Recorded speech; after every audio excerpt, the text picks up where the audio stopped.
Hey guys, it's Courtney King with King Realty. Hope you are having an awesome week. Recently I read an article, and I know a lot of my folks out there are looking for homes to purchase, especially it's like summer sale season, the kids are out of school, let's move. And so the article talked about 10 things that you should ignore when house hunting.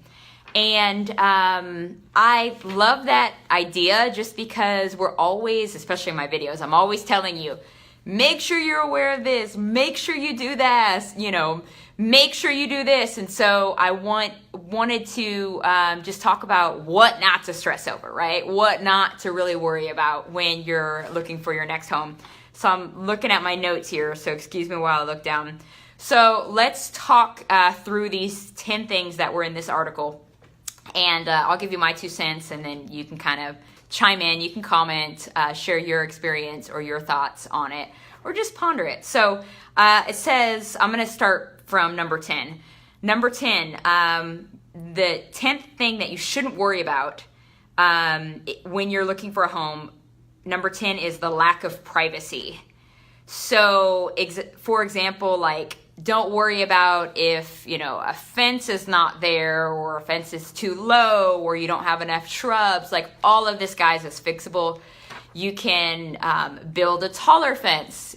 You can put a wood fence if there's only a chain link fence in. These are easy things that you could do post-close, and potentially you could negotiate some of these items when you're putting an offer in on a house. So I wouldn't worry about lack of privacy. Unless, you prefer having like a home on a larger lot because you don't want your neighbors on top of you. But if you're cool with like a patio home, then I would worry about the lack of privacy, because there's things that you can do to make it more private. Number 9, do not worry about popcorn ceilings. Especially a lot of the older homes, they do have popcorn ceilings. It's fixable. If it drives you that crazy, again, you can scrape it all off. That's kind of messy, but you can hire contractors to do that. But all of that is like purely cosmetic. You can also have your agent build those type of post-closing repairs into your negotiations on a property. Number 8, which I have kind of a differing opinion on this, but they say you shouldn't worry about curb appeal. I say that when you're looking at homes, curb appeal is something that you can add later. It is important. So for a seller, it's important because it's like the first impression that a buyer gets when they roll up to a property. So that's important from a seller. But if you're buying it, you could almost use a lack of curb appeal as bargaining power or leverage when you go to negotiate. And that's kind of the pattern with all of these, right?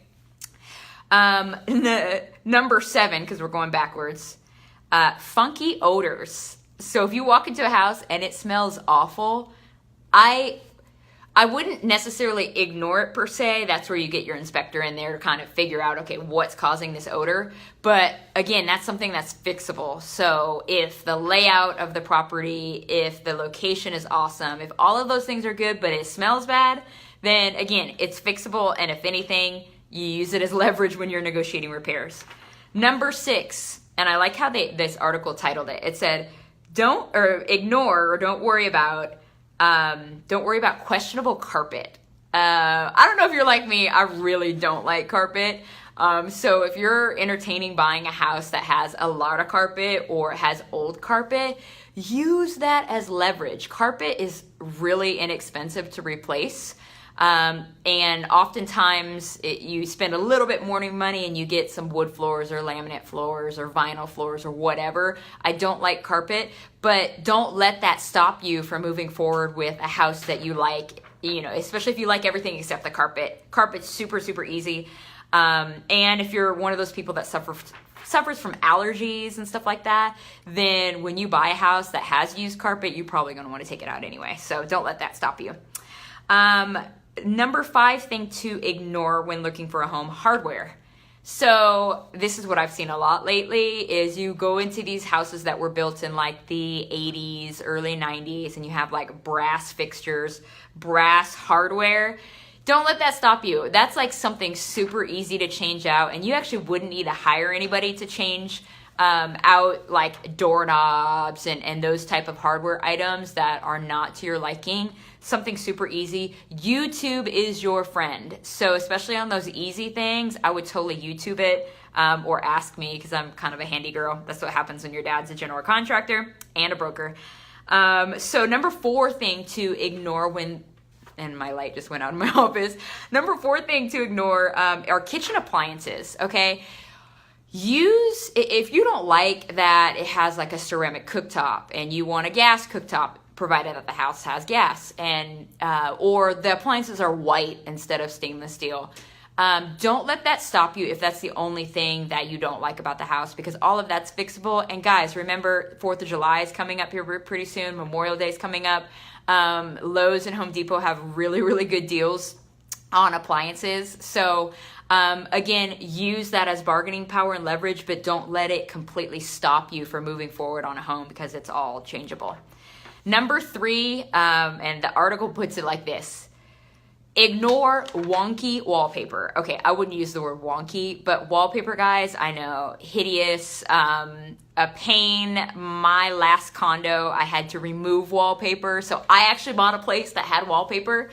And so don't let that stop you. Removing wallpaper is relatively easy. It is a little time consuming. I'm not even gonna lie to you, and it's not fun. Sidebar story. The wallpaper that I had, I started removing myself, you know, YouTube, all of that good stuff. And I got so impatient that I asked my dad to come in and finish removing the rest of the wallpaper. So if ladies or gentlemen, if you have a handy dad and you don't want to remove it, just ask very, very nicely if they'll remove it for you, or hire somebody. Let me know if you need referrals. Number 2 thing to ignore when you're buying a house: colors, the paint colors. That's such a personal decision. So if you walk into a house and everything is awesome except for the colors on the wall, there's my light, the colors on the wall, then again, don't let that stop you. You could have like a really cool paint party after you purchase the property. Get your friends, your family over there, and they'll help you paint. But again, your furniture may be different. Your whole overall kind of vibe that you enjoy in your house may be totally different than the house that you're actually looking at. So don't let paint color stop you. Number 1, which I kind of beg to differ on this. It says the number 1 thing to ignore when you are looking for a home is the home's age, okay? This is all preference, guys. I do not like old homes, to be honest with you. Yeah, sorry. A lot of people do like older homes because the older homes tend to have a lot more character, which is great. Like, there's no knock against that. Me, I like new or newer properties. But if you are looking in a very specific area and a house like meets all of your needs except for its age, don't let that stop you, because again, you are going to go in there, you're going to have a full home inspection, you're going to be able to comb through all parts of the property so that you can determine if an age is a factor when it comes to selecting that home. So I agree with them, don't let that stop you, but personal preference for all my people out there that like newer properties, I totally feel you. I'm right there with you. So cool article. These are the 10 things that they suggested that you ignore. So don't worry about those things. Enjoy the home buying process. Reach out to me if you have any questions. If you are not a homeowner and are looking for a property or don't even know where to begin, we had a home buyer workshop, which was awesome. It was last weekend. But reach out to me because I'd love to empower you and encourage you and put you in touch with the right people to help you start that process. So hope you guys have an amazing rest of the day. Hope this was helpful. I'm going to come back and hit a seller related topic on Friday, and we're going to be talking about what to do if your appraisal comes in short. And so I'll break all of that down on Friday, and I will talk to you later. Thank you so much for tuning in. Please be sure to share. I always appreciate it.